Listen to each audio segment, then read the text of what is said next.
গরুর দুইটা পা একেবারে সোজা হয়ে লক হয়ে গেছে, হাঁটতেও পারছে না, বসতেও পারছে না। এ অবস্থায় আপনি কি করবেন? আজকের ভিডিওতে দেখব কিভাবে আমরা এই গরুটিকে অপারেশন করে আবার স্বাভাবিক করেছি। আমি যখন ফার্মে পৌঁছাই, দেখি গরুটির দাঁড়িয়ে আছে কিন্তু হাঁটতে পারছে না। পেছনের দুই পা সোজা হয়ে আছে, বারবার চেষ্টা করেও ভাঁজ হচ্ছে না। ওনার বলছিল কয়েকদিন ধরে সমস্যা হচ্ছে, কিন্তু আজকে সম্পূর্ণ লক হয়ে গেছে। এই সমস্যাটাকে আমরা বলি আপওয়ার্ড প্যাটেলার ফিক্সেশন। এখানে প্যাটেলা নি ক্যাপ উপরে গ্রুপে আটকে যায়, ফলে পা লক হয়ে যায়।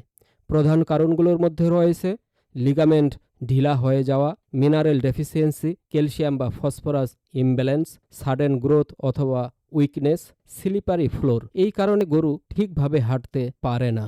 এ অবস্থা যদি দীর্ঘদিন ধরে থাকে, গরু খাওয়া দাওয়া কমিয়ে দেয়, ওয়েট লস হয়ে যায়, মাসেল ড্যামেজ হতে পারে। তাই আর্লি ট্রিটমেন্ট খুবই জরুরি। প্রথমে আমরা চেষ্টা করি manual correction, exercise, mineral supplement, কিন্তু এই কেসে এগুলো কাজ করেনি। তাই আমরা সিদ্ধান্ত নেই সার্জারি করতে হবে।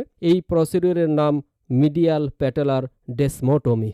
অপারেশনের ধাপগুলোর মধ্যে রয়েছে গরুকে প্রথমে রেস্ট্রেইন করতে হয়, তারপরে লোকাল অ্যানেস্থেশিয়ার মাধ্যমে জায়গাটি অ্যানেস্থেশিয়া করে নেওয়া হয়। এরপরে মিডিয়াল প্যাটেলার লিগামেন্টের লোকেশন নিশ্চিত করা হয়। তারপর ছোট একটি ইনসিশন দিয়ে লিগামেন্ট কাটা হয়।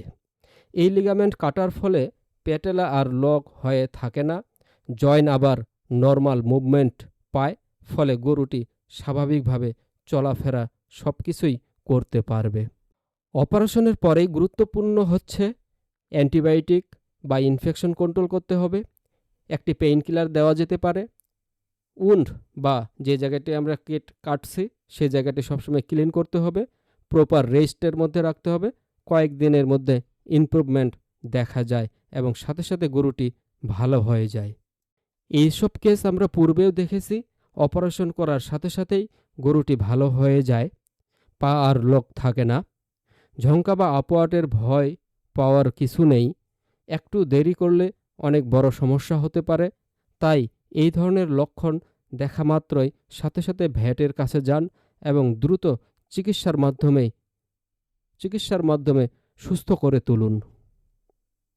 এ ধরনের সমস্যা বিশেষ করে ক্রস ব্রিড বা হলস্টিন ফ্রিজিয়ান জাতের গাভীতে বেশি দেখা যায়।